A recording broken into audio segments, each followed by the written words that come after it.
Okay, this is for everybody who wants to see how to do the alternative breakout rooms that I talked about that some folks up here on the second floor are figuring out. I think McWaters might have been the one who originally pioneered it, but I know there's a bunch of people who are doing similar things and came up with similar ideas.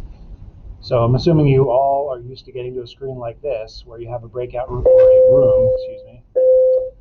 Look, even interruptions on the in-service day. At any rate, where you have a room, mine is just called Udell. So what we're going to do is we're actually going to create 4 rooms at the same time. So just a little trick to help you get windows sized the same way. If you use the window key on your machine, Windows key, and then hit the left arrow, it automatically will shrink that window to the size of half the screen, which is what I'm looking to get here right now. And then I'm going to bring it up, and I'm going to make it 1/4 of the screen. And then you can see I've already got these other rooms set up here. This one is called Udell 1. Right? This one is called Udell 2, and this one is called Udell 3. So I'm just going to join all those rooms at the same time.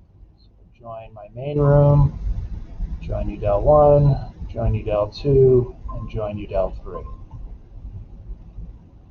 One of the things that can be a little bit annoying about this sometimes is these buttons. When the rooms are this small, like the turn captions is right over the hang up button, so that can cause an issue. But in this case, it's not. I'll get rid of these over here.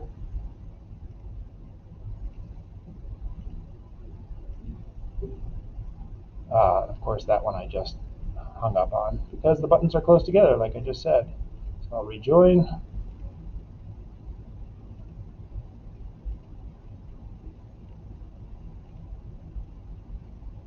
All right, so you can see I have all the windows open, that all of the speakers are on, meaning that I can hear other students, but they can't hear me, right? So I can hear what they're saying, but they can't hear me. If you don't have this cornflower blue bar at the bottom of your windows right now, you will not be able to do this. And this cornflower blue bar down here comes from this extension up here called breakout rooms.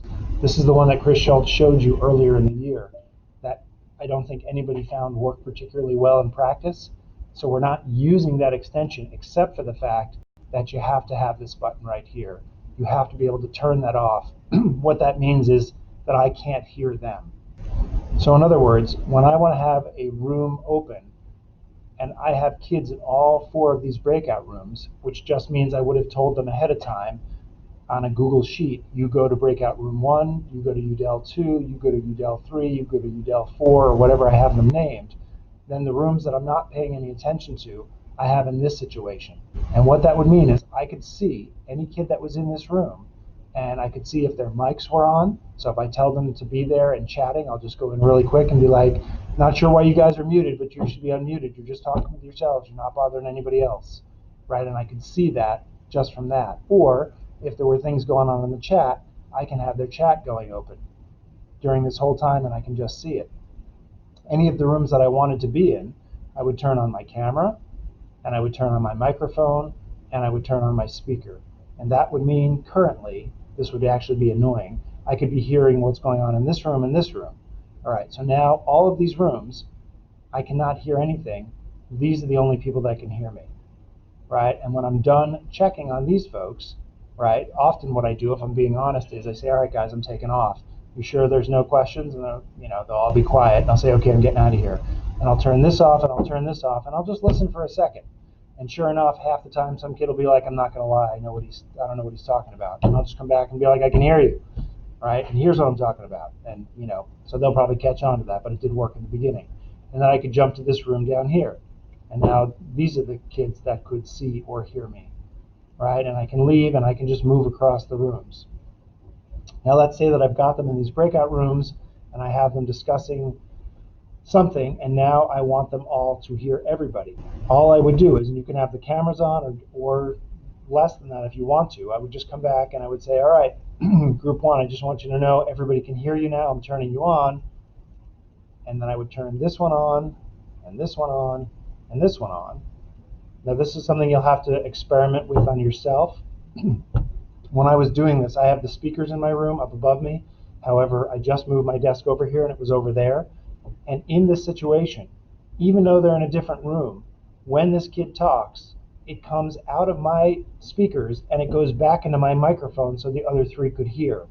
If you don't have your speakers directly behind you like I do, that might not work. So I ended up having to unplug my speakers and just use the speaker from my laptop because it was right next to the microphone. So under this situation, all of those kids can hear everything everybody is saying.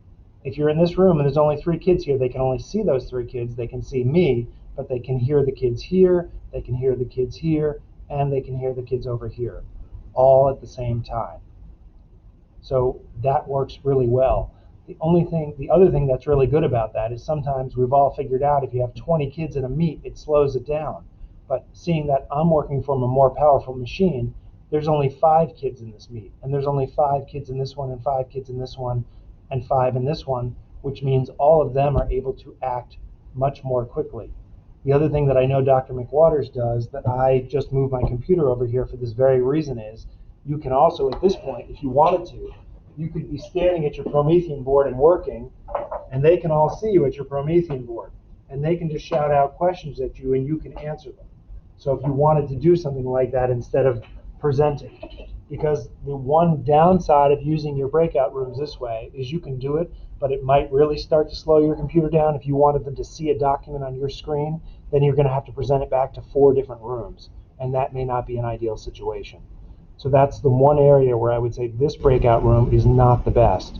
But now that I have my kids trained, granted they're juniors and seniors, a couple of times before I moved over here and had the board in back, and I'd be like, just go back to the main room. It's less than a minute for kids that I've got them trained to do it. They leave and they come back. So it tends to be really quick. Not that you want to blow a minute, but it's not too bad. Now, I don't know what the world of 7th graders is like, and you'd have to decide that for yourself, but especially if you can get your board in the background, and then you were presenting onto your board what you wanted them to see, as long as it wasn't fine text or something, it seems like it would be really good.